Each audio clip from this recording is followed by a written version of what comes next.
ચૈતરભાઈ, તમારી સ્પીચ સાંભળતો હતો, તમારું સ્ટેટમેન્ટ પણ સાંભળતો હતો. સરકારી યોજનાઓની આપ વાત કરતા હતા. કેટલી સારી અને તમારા સહિતના વિસ્તારોમાં કેટલી જરૂરી છે સરકારની આ યોજનાઓ અને કેટલો ફાયદો મળી રહ્યો છે રાજ્ય સરકારની આ પ્રકારની યોજનાઓથી તમારા વિસ્તારને? હાલમાં 12મી જૂનથી લઈને 20 જૂન સુધી અમારા વિસ્તારોમાં જનકલ્યાણ શિબિર ચાલે છે. આ જનકલ્યાણ શિબિરમાં પણ છેલ્લા 3 દિવસથી હું હાજર રહ્યો છું. અમારા તમામ પ્રમુખશ્રીઓ, જિલ્લાના સદસ્યશ્રીઓ અને તાલુકાના સદસ્યશ્રીઓ હાજર રહે છે. જે પણ સરકારશ્રીની યોજનાઓ છે, તમામ વિભાગોની એ યોજનાઓને લોકો સુધી પહોંચે, છેવાડાના વ્યક્તિ સુધી પહોંચે એ પ્રકારના પ્રયાસો અમે અમારા લેવલથી કરી રહ્યા છે. હમણાં જે જનકલ્યાણ શિબિર છે એમાં તમામ અધિકારીઓ, એમાં પદાધિકારીઓ અને દરેક વિસ્તારના લોકો પણ ત્યાં પોતાનું કામ લઈને આવતા હોય છે. તો ત્રણેય વર્ગ, અધિકારી, પદાધિકારી અને લોકો સાથે મળીને એ યોજના છેવાડાના વ્યક્તિ સુધી પહોંચે એ અમારા પ્રયાસ છે. ચૈતરભાઈ, રાજ્ય સરકારના જે અધિકારીઓ છે તેમનું વલણ તમારા અને તમારા સાથીઓ સાથે કયા પ્રકારનું છે? અધિકારીઓનું વલણ ખૂબ સારું છે અમારી સાથે. અને અમે જ્યારથી ચૂંટાયા છે, અમારી જ્યારેથી સરકાર બની છે ત્યારથી શરૂઆત અમે મનરેગા યોજનાથી કરી કે તરત અમે મનરેગા યોજનાને ફોલોઅપ લેવાનું ચાલુ કર્યું.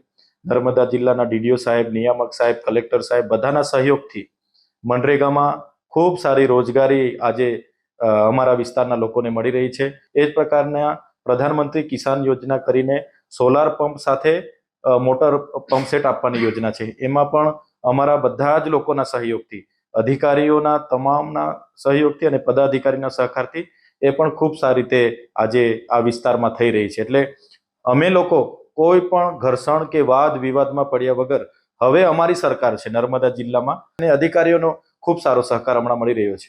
ચૈતરભાઈ, અગાઉ તમે પણ કહેતા હતા અને અન્ય વિપક્ષના ધારાસભ્યો, વિપક્ષના પંચાયતના સભ્યો, નેતાઓ પણ કહેતા રહેતા હોય છે કે જ્યાં જ્યાં વિપક્ષના ધારાસભ્ય કે પંચાયત છે ત્યાં અધિકારીઓ સહકાર નથી આપતા, કિન્નાખોરી કરે છે અને એના કારણે સંઘર્ષ અને ઘર્ષણ થાય છે. તમારો અનુભવ શું કહે છે? અધિકારીઓ સંકલન વિપક્ષો કે શાસક પ્રોપર કરે છે અને શું અધિકારીઓ કોઈ કિન્નાખોરી રાખે છે કે પછી તમામ સાથે અધિકારીઓનું એક સમાન વર્તન છે? હા, બિલકુલ સાચી વાત છે. આજે હું વિપક્ષમાં ધારાસભ્ય હતો છતાં તમે આ વિસ્તારની કામગીરીની બાબતમાં જોશો તો અમે ખૂબ સારી કામગીરી આ વિસ્તારમાં લઈ આવ્યા છે અને કરીએ છીએ. નર્મદા જિલ્લામાં અમારી સરકાર હોવા છતાં ખૂબ સારા કામો થાય છે. એટલે એવી જે માન્યતા હતી કે ભાઈ વિપક્ષમાં હોય તો કામ ના થાય, વિપક્ષના ધારાસભ્યથી કામ ના થાય, એ માન્યતા બિલકુલ ખોટી છે. અમે વિપક્ષમાં રહીને પણ અધિકારીઓ, પદાધિકારીઓ બધા સાથે મળીને સારા એવા પ્રયાસ કરીએ છીએ. એમાં હું એવું નથી કહેતો કે એકલા ચૈતર વસાવાના પ્રયાસો છે. આમાં બીજા અહીં જે સાંસદ શ્રી છે એમના પણ પ્રયાસો છે, બીજા પદાધિકારીઓ છે સંગઠનના, એમના પણ બધાના પ્રયાસોથી આ સારું આજે ખૂબ ઝડપી ગતિમાં આજે અમે કામ કરી રહ્યા છીએ. નહીં ચૈતરભાઈ, અત્યાર સુધી જે સમજ અથવા ગેરસમજ હતી અને વારંવાર તમે પણ આરોપ લગાવતા હતા, અન્ય વિપક્ષના ધારાસભ્યો અને નેતાઓ પણ આરોપ લગાવતા હતા કે અધિકારીઓ શાસક પક્ષના ઈશારે કામ કરે છે, વિપક્ષના નેતાઓવાળો વિસ્તાર, એ ધારાસભ્યો કે પંચાયત એમની સાથે કિન્નાખોરી રાખે છે, દ્વેષભાવ રાખે છે. તમે જે કહી રહ્યા છો તેનો મતલબ એ ને કે ગેરસમજ હતી, કોઈ પણ પ્રકારની કિન્નાખોરી શાસક પક્ષના કારણે અધિકારીઓ નથી રાખતા? શરૂઆતમાં હું ચૂંટાયો ત્યારે 2-4 અધિકારીઓ અહીંયા પણ આ પ્રકારની પોતાનું વર્તન કરતા હતા, પણ મેં સરકારશ્રીમાં એ અધિકારીઓને લઈને, એ મારી સાથે થતા પ્રોટોકોલને લઈને સરકારશ્રીને ધ્યાન દોર્યું, વિધાનસભાને ધ્યાન દોર્યું અને ત્યારબાદ આજની તારીખમાં અધિકારીઓ પણ પોઝિટિવ થઈ ગયા છે અને પછી હાલના તબક્કે તો અધિકારીને ખૂબ સારો સહકાર મળ્યો છે. ચૈતરભાઈ, તમારો એક વિડીયો જોતો હતો. તમારે અને મનસુખભાઈ વચ્ચેના સંબંધો સમજવા બહુ અઘરા છે. અનેક વાર સામસામે હો છો, પણ પહેલી વાર બંનેને મેં દિલથી સાથે જોયા છે.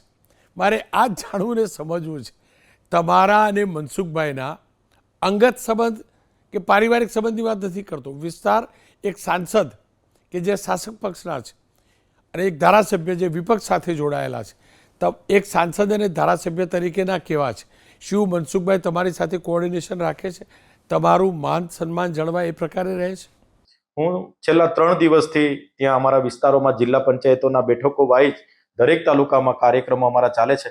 ગતરોજ ભરૂચ લોકસભાના સાંસદ શ્રી પણ આવ્યા અને એમની હાજરીમાં અમે સાથે રહીને કાર્યક્રમ સફળતાપૂર્વક કર્યો. ત્યારે સાંસદ શ્રી અમે સાથે જ હતા, પણ અમે બધાએ વિકાસની વાતો કરી. સાંસદ મનસુખભાઈ સાથે હવે ક્લેશ થાય છે કે પછી બધું પ્રોપર ચાલે છે, સારી રીતે ચાલે છે?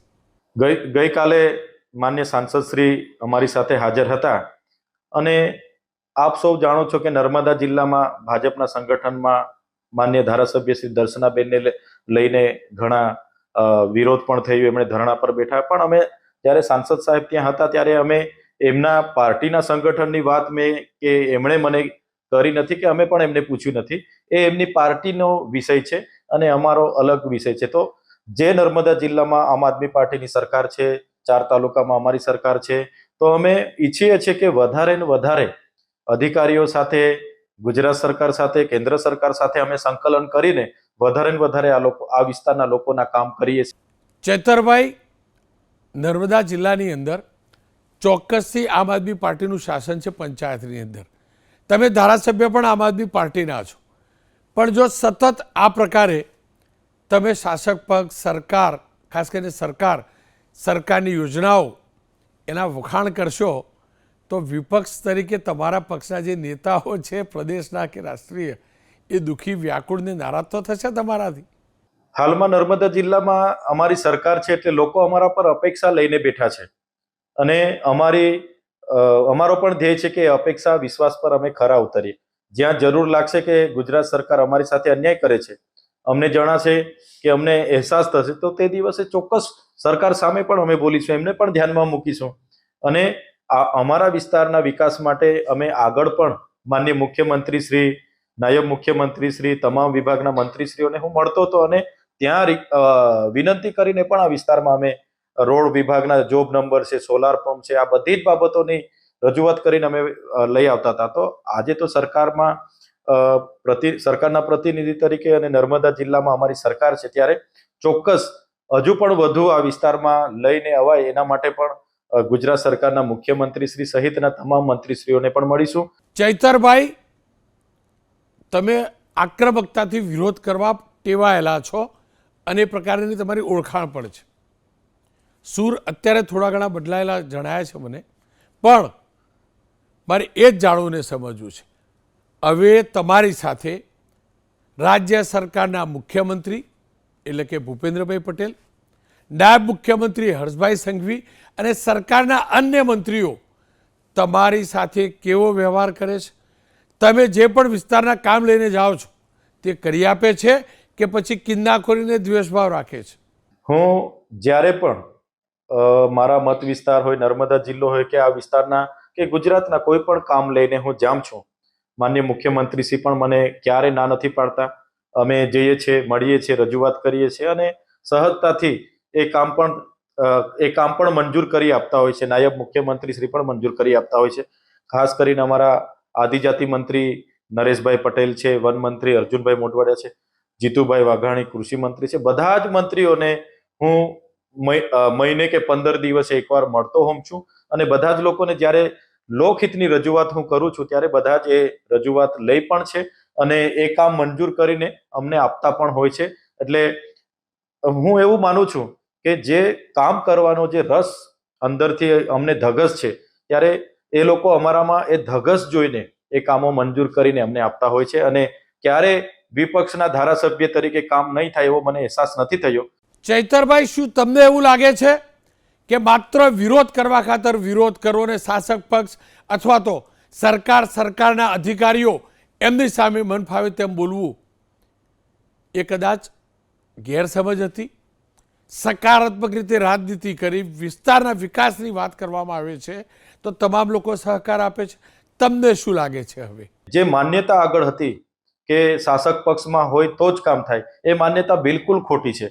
નાણાં પંચ હોય, ગુજરાત પેટર્ન હોય, વિવેકાધીન હોય, એટીવીટી હોય, વિકાસશીલ હોય, એ દર વર્ષે એ જિલ્લાના વસ્તી પ્રમાણે ગ્રાન્ટ આવતી જ હોય છે. ત્યાં આમ આદમી પાર્ટીનું શાસન હોય, કોંગ્રેસનું શાસન હોય કે ભાજપનું શાસન હોય, કોઈ પણ શાસન હોય જે માથાદીઠ ગ્રાન્ટ આવવાની છે તો આવવાની જ છે, એટલે એ ગ્રાન્ટમાં કોઈ નથી, પણ વિશેષ કરીને પણ અમે ત્યાં જઈને કામો મંજૂર કરાવીને લાવીએ છીએ ત્યારે એ જનતાના હિતના કામો હોય છે, એટલે સરકાર એની મંજૂરી આપતી હોય છે, પણ જ્યાં વિકાસની વાત આવે, લોકહિતની વાત આવે, ત્યાં અમે ચોક્કસ પ્રશાસનની સાથે રહીને એ લોકહિતના કામો પણ અમે કર્યા છે. ચૈતરભાઈ, એક અંતિમ સવાલ. તમારા છેલ્લા પ્રવચનો, સ્પીચ અને તમારી મારી સાથેનો આ સંવાદ, આ જોતા મને લાગે છે કે ચૈતરભાઈના સૂર બદલાયા છે. શું કારણ ચૈતરભાઈ આ પ્રકારના સૂર બદલાવા પાછળનું? ક્યાંક દાળમાં કંઈ કાળું તો નથી ને? કાયમ જ વિરોધ કરવાથી, કાયમ જ રોડ પર ઉતરવાથી લોકોનો વિકાસ નથી થતો. પ્રશાસન, જે વહીવટી તંત્ર છે, અધિકારીગણ, કર્મચારીગણ, જે સરકાર છે, એમના સહકારથી પણ કામો થતા હોય તો બધા જ લોકો સાથે મળીને લોકહિતના કામ થાય એના માટે અમે હાલમાં સાયલેન્ટલી ગ્રાઉન્ડ પર રહીને લોકોના કામ કરવામાં વ્યસ્ત છે અને ખૂબ સારા કામ થાય છે. અને બધી જ યોજનાઓ ગ્રાઉન્ડમાં ગામડે ગામડે પહોંચાડવા માટે અમે સરપંચથી લઈને જિલ્લા પ્રમુખ સુધીને આખું એક માળખું બનાવેલું છે અને બધા જ લોકો રોજે રોજની ચર્ચા કરીને કામ કરી રહ્યા છે. ત્યારે ચૈતરભાઈ બદલાયા છે એવું નથી, પણ અમને લોકોએ સત્તા આપી છે. આમ આદમી પાર્ટી નર્મદા જિલ્લામાં સત્તા છે. અમે નર્મદા જિલ્લાને ખૂબ સારું શૈક્ષણિક રીતે, કૃષિ ક્ષેત્રે અને રોજગારી ક્ષેત્રે, પાયાની સુવિધા ક્ષેત્રે નર્મદા જિલ્લાને એક આગવું સ્થાન મળે, એક ધીરે ધીરે નર્મદા જિલ્લો પણ અતિ પછાત જિલ્લામાંથી બહાર આવે એ માટેના પ્રયાસ અમે કરી રહ્યા છીએ.